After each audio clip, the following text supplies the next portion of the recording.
Em nome do Pai, do Filho e do Espírito Santo. Amém. Amados irmãos e irmãs, é com muita alegria que nós estamos aqui para juntos estudar e meditar a primeira leitura que a Igreja nos apresenta para esta terça-feira, da 10ª semana do Tempo Comum. Estamos de volta ao Tempo Comum e agora vamos fazer leituras contínuas, a menos, claro, quando aparece uma memória, alguma solenidade, alguma festa no decorrer da semana. E para esta terça-feira, a liturgia nos apresenta como primeira leitura um texto lá da segunda carta de São Paulo aos Coríntios, no capítulo 1, versículos de 18 até o 22, que nos diz assim: Irmãos, eu vos asseguro, pela fidelidade de Deus, o ensinamento que vos transmitimos não é sim, não. Pois o Filho de Deus, Jesus Cristo, que nós, a saber, eu, Silvano e Timóteo, pregamos entre vós, nunca foi sim, não, mas somente sim. Com efeito, é nele que todas as promessas de Deus têm o seu sim garantido. Por isso, também é por ele que dizemos amém a Deus, para a sua glória. É Deus que nos confirma a nós e a vós em nossa adesão a Cristo, como também é Deus que nos ungiu.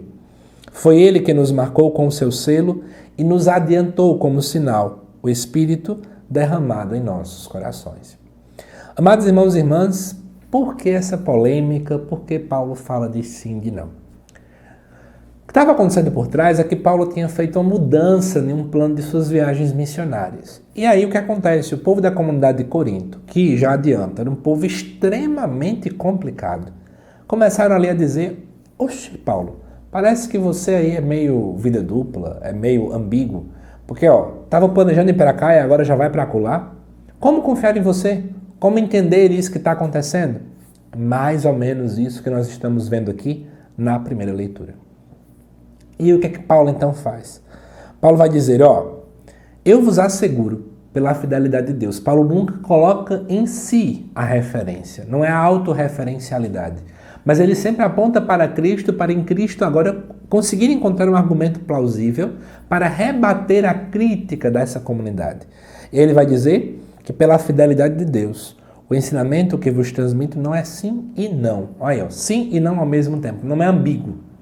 Claro que ele está voltando para a fidelidade de Deus, especialmente para observar que em todo o Antigo Testamento, embora o povo fosse extremamente infiel, Deus nunca deixou de ser fiel às suas promessas. Deus dizia que ia fazer assim e de fato ele cumpria aquilo que ele disse. E aí o próprio Paulo no versículo 19 vai pontuar, Pois o Filho de Deus, Jesus Cristo, que a gente prega, nunca foi assim não, nunca teve vida dupla, nunca foi ambíguo. Mas ele sempre deu sim àquilo que era a vontade de Deus.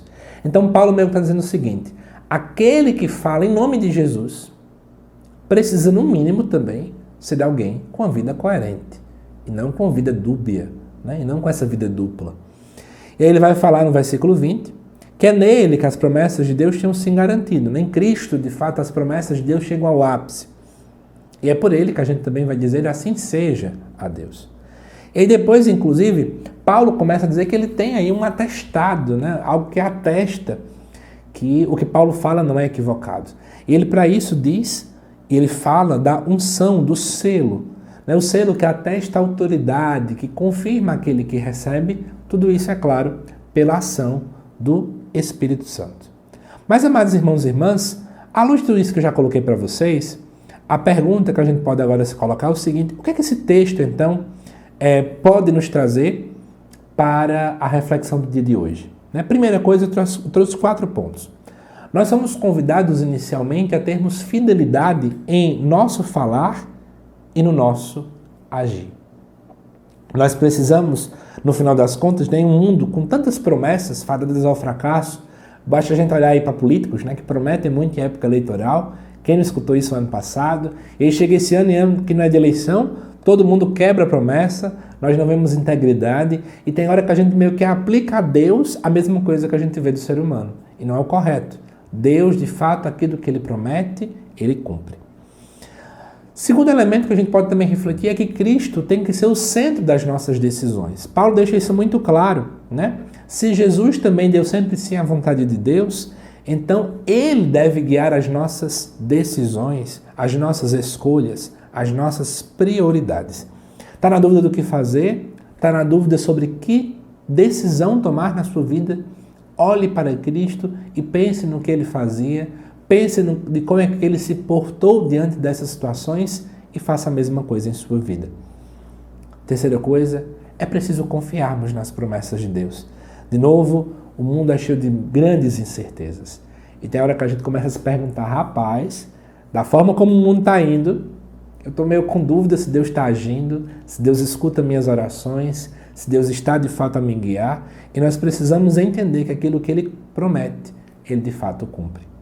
E amados irmãos e irmãs, também vivemos aí na grande tensão escatológica do já e do ainda não, né? Mas é como se o Espírito Santo ele fosse nos dado como um penhor, né? Como uma garantia daquilo que vem no futuro. Ele é a grande chama da esperança. Estamos aí no ano do Jubileu da Esperança e precisamos entender. O Espírito Santo é essa grande chama da esperança, que Deus também dá a mim e a você para dizer o seguinte: é o Espírito Santo que te guia agora, e ele te guia para que você não esqueça que existe um futuro aí pela frente. Um futuro onde aquilo que Deus tanto prometeu vai ser cumprido integralmente. É essa a nossa fé. E aí eu te faço algumas perguntas para finalizar aí a nossa meditação. Primeiro, nós somos coerentes com as nossas palavras e decisões? Ou somos homens e mulheres com vida dupla, ambíguos, dúbios?